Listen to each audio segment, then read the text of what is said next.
ሰላም ጤና ይስጥልኝ ወደ ቻናል ቤተሰቦች፣ ዛሬም እንደተለመደው ጽናት የተሰኘውን ታሪክ ከባለፈው የቀጠለ ክፍል 3 እየላችሁ መጥቻለሁኝ።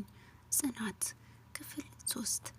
በሚኖሩበት አካባቢ ያሉ ሰዎች እነ ጽናት ሰፈራቸው ሲቀላቀሉ በሰው ህይወት ገብቶ ማውራት ባይመቻቸውም የነ ጽናት ነገር ግን ስለሚገርማቸው ሁሌም ይንሾካሸኩባቸዋል። ያወራሉ እንዴት ከአንዲት መነኩሴ ጋር ሁለት ሙስሊም ይኖራሉ ብለው የመጀመሪያ ስሙን ያወሩ ነበር። ከዛን ሳምንት ጽናት በጸሎትና የእድሜ ባለጸጋዋ መነኩሴ ቤተ ክርስቲያን ጠዋት ጠዋት ተሳልመው መምጣት ሲጀምሩ የሰፈሩ ሰው ርዕስ ቀይረው ቆይ ሙስሊም ካልሆኑ ለምን ይጠማጠማሉ ብለው ማውራት ጀመሩ። በእነዚህ ወሬ የሰፈሩ ነዋሪ በጠቅላላ በየግሉ ወሬ ተነበየ። ይህ ሻርፕ የሚጠመጥሙት ቡዳ ስለሆኑ ነው። ቤተ ክርስቲያንም የሚሄዱት ለታይታ ነው። እንደው ፈጣሪ አይፈሩም አሉና ወሬውን ነዙት። ከአመት በኋላ የእድሜ ባለጸጋዋ ህመማቸው ጸንቶባቸው የአልጋ ቁራኛ ሆኑ። በጸሎቱ እና ጽናት እኒህን ሴት ሐኪም ቤት እንደምንም ደጋግፈው ወሰዷቸው። ከ15 ቀናት በኋላ ኑ እና ውጤቱን ትሰማላችሁ ብሎ ዶክተሩ በሰጣቸው ቃለ መሰረት በ15 ቀኑ ሄዱ። ዶክተሩ አዋቂ ሰው እንዲጠሩ ቢጠይቃቸውም በጸሎት ስላሉበት ነገር ምንም ሳይቀር ነግረው አሳመነችው። የሰሙት ዜና ልብ ሰባሪ ነበር። ሴትየዋ ያለባቸው ችግር ከደም ጋር የተገናኘ በሽታ ነውና በሽታው በሙሉ በሰውነታቸው ተሰራጭተው በህይወት ለትንሽ ጊዜ ቢሆን ለመቆየት መድኃኒት ያስፈልጋቸዋል። መድኃኒቱን ለመግዛት ደግሞ በሳምንት 10,000 ያስፈልጋል የሚል ዜና ነበር። ይህንን መርዶ ከሰሙ በኋላ ሁሉም ተረበሹ። በነጋታው በጸሎት ተነስታ ወደ አከራዩት ቤት ሄደችና ቤቱን እንዲገዟት ጠየቀቻቸው። መጀመሪያም እንግዛው ሲሉ ስለነበር ሳያቅማሙ እሺ አሉ። ተከራዮቹ ባልና ሚስት ናቸው። በቅርቡ ነው ከአሜሪካን የመጡት። ከዛም ባልየው ለበጸሎት አንድ ነገር ጠየቃት። እሷ ህፃን ብትሆንም ግን በሳል አይምሮ ያላት ናት። ቆይ እንዴት ነው የምትሸጭልን? አንቺም ልጅ እህትሽም ልጅ ናት። በጸሎትም አሁን በእራሳችን ስምምነት እንፍጠር። እናንተ የቤቱን ብር ስጡኝ እና ቤቱን ኑሩበት። እኔ 18 አመት ሲሞላኝ ደግሞ በፊርማዬ አረጋግጥላችኋለሁ አለች። ሰውየው ይህ ቃል የወጣው ከብላቴና ልጅ ነው ለማለት ተቸገረ። የሆነ ሰው በይ ብሏት እንጂ በጸሎት ወሬዋን ቀጠለች። ከእድሜ ባለጸጋዋ ጋር በተስማሙት መሰረት እንግዲህ 5,000 ብር ነው ስትል፣ ሰውየውም ጥሩ የተስማማውት ስለማምንሽ ሳይሆን ብታጭበረብሪ እንደምትያዥም እና እንደምትገልሽ ስለማውቅ ነው አላት። በጸሎትም ማንም ባለጌ እና አጭበርባሪ አርጎ ስላላሳደገኝ አታስብ አለችው። ሰውየው በአነጋገሯ ከመገረም ጋር ተስማማ። ከዛ ሰውየው በሶስተኛው ቀን 5,000 ብር ሰጣት። ከዛን ጊዜ ጀምሮ ለወራት በዚህ ብር ሴትዮዋን ማስታመም ጀመረች። መድኃኒቱን ቢወስዱም ግን በሽታው ገፍቶ ይህ በእንዲህ እንዳለ ከ6 ወር በኋላ ለወር የተገዛላቸውን እንኳን መድኃኒት ሳይጨርሱ እና ጽናትና በጸሎት ከትምህርት ቤት ሲመጡ አልጋው ላይ አይናቸው ፈጦ ያገኟቸዋል። በሰዓቱ በጸሎት እና ጽናት ባዩት ነገር ተደናግጠው ሲጮሁ የሰፈሩ ሰው ተሰበሰበ።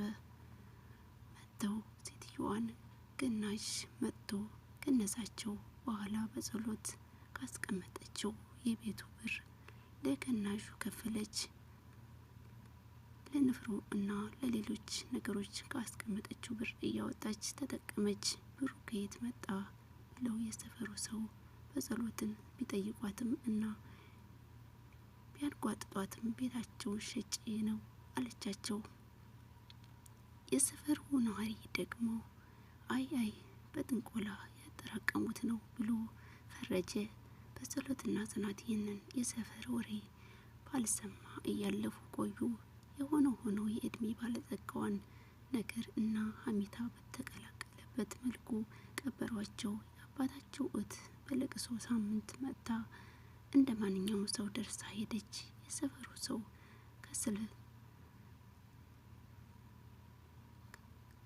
ከስለልቱ በኋላ ቤታቸው ድርሽም አላለ። እንደውም ይበልጥ ይሸሻቸውና ይርቃቸው ጀመር። በሳምንቱ እናታቸው ለጸሎት ክርስትና የተበደረችውን ብር መልሱልን፣ እስካሁንም ዝም ያልኳችሁ ብር የላችሁም ብዬ ነበር። አሁን ግን ቤታችሁን ስለሸጣችሁ መክፈል ትችላላችሁ አሏቸው። በጸሎት በጣም ተበሳጨች። እንዴት መጀመሪያ ፈጣሪ የስናችሁ ሳይሉ ስለ ብድር ያወራሉ አለች። አበዳሪውን እስከ አፍንጫቸው ተናግራ የብር መጠኑን ጠይቃ ሰጠቻቸው። ከዛም የማታውቃቸው ሰዎች ሁሉ እየመጡ የአባታችሁ እዳ አለባችሁ እያሉ ውሰዱ። በጸሎት በተለይ የመጀመሪያው ሰውዬ ከሆድ በኋላ ጨሰች፣ ተንገበገበች፣ ተቃጠለች፣ እረ ድብናለች። በእንደዚህ ጊዜ ትንሿ ጽናት ተረጋጊ እህቴ፣ እንኳንም የሰዎችን እዳ ከፍለን አሁን ነጻ ነን። ሁሉም ተረጃቸው፣ እስካሁን ታግሰውናል። ሌላ ሰው ቢሆን እንዲህ ጊዜ አይሰጠንም ነበር አለቻት። በጸሎት በጽናት ንግግር በጣም ተደመመች። የማጽናኛ ቃላቶች ሁሌም እያስገረሙ ያጽናኗታል። በጸሎት ጽናትን አቅፍ አርጋ በሁለቱም በኩል ጉንጮቿን ሳመቻቸው። ውይ የኔ ሚጢጢ እህቴ ስወድሽ እኮ ያለሽው እውነት ነው አለቻት እና ፈገግ ብላ ፈጣሪ ያውቃል ለእኛ ጥሎ የማይጥለን አምላክ አለ አለቻት። ልክ ነሽ፣ አንቺም ልክ ነሽ ተባብለው ተቃቀፉ። ጽናትና ጸሎት ረዥም ደቂቃዎች ተቃቅፈው ከቆዩበት ጽናት ቀና ብላ እህቴ አለቻት። በጸሎትም ወይ አለቻት። ጽናት በድጋሚ ጥምጥም ብላ አቀፈቻት እና ጭንቅላትና ከሚያስረሱ ትልልቅና ዋና ከሚባሉ መካከል መተቃቀፍ እንደሆነ ታውቂያለሽ አለቻት። በጸሎትም ግርም እያላት አይ እህቴ ይህንን ደግሞ ከየት ሰማሽ አለቻት። ጽናትም ሬዲዮ ላይ ሰምቼ ነው አለቻት። በጸሎት ውይ የኔ ውድ ምርጥ እኮ ነሽ አለችና አቅፋ ሳመቻት። ከሳምንት በኋላ ሁለቱም ወደ ትምህርት ተመለሱ። በጸሎት 10 ጽናት ደግሞ 5ኛ ክፍል ደርሰዋል። ጊዜ ሄደ። ህይወትም ከነ ክብደቷ በራሷ መንገድ ተመመች። ጽናትና ጸሎት የሁለተኛ ሴሚስተር ውጤታቸውን ለመቀበል ትምህርት ቤት ናቸው። ወረፋ ይዘዋል። ማንም እነሱን ወላጅ አምጦ አይላቸውም፣ ምክንያቱም ችግራቸውም ስለሚያውቁ።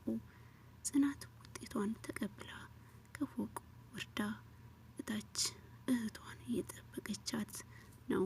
ወደ ፎቁ አይኗን ቀይሳ ሰርተፊኬቷ ላይ የተጻፈውን እጅግ አስደማሚ ውጤት ልታሳያት ከብዙ ጥበቃ ግን ከትንሽ ደቂቃ በኋላ በስተመጨረሻ እህቷ በጸሎት 2ኛ ፎቅ ደረጃ እየወረደች አየቻት። ከዛም ጠራቻት። በጸሎት ቁልቁል እህቷን ስታያት ጽናት ጮክ ብላ እህቴ 1ኛ ወጣሽልኝ አለቻት። በጸሎትም ፈገግ ብላ ጎበዝ የኔ ልዩ ብላ ሌላ ልታወራ ያሰበችው ሳጨርስ አንድ ቀልዱን እንጨት የሚል ልጅ ትዕግስት ታግሎ ወደ ታች ወረወራት። ጽናት ባየችው ነገር ደርቃ ቀረች። ተማሪው አስተማሪው ብቻ ትምህርት ቤቱ የሚሰሩ እና ያሉ ሁሉ በጸሎት ባወጣቸው የጩኸት ድምፅ ተደናገጡ፣ ወጡ። ወደ ቻናል ቤተሰቦች ክፍል 3 እዚህ ጋር ያበቃል። ታሪኩ ከተመቻችሁና ቀጣይ ክፍል በፍጥነት እንዲለቀቅ ከፈለጋችሁ ላይክ፣ ሰብስክራይብ በማድረግ አበረታቱኝ።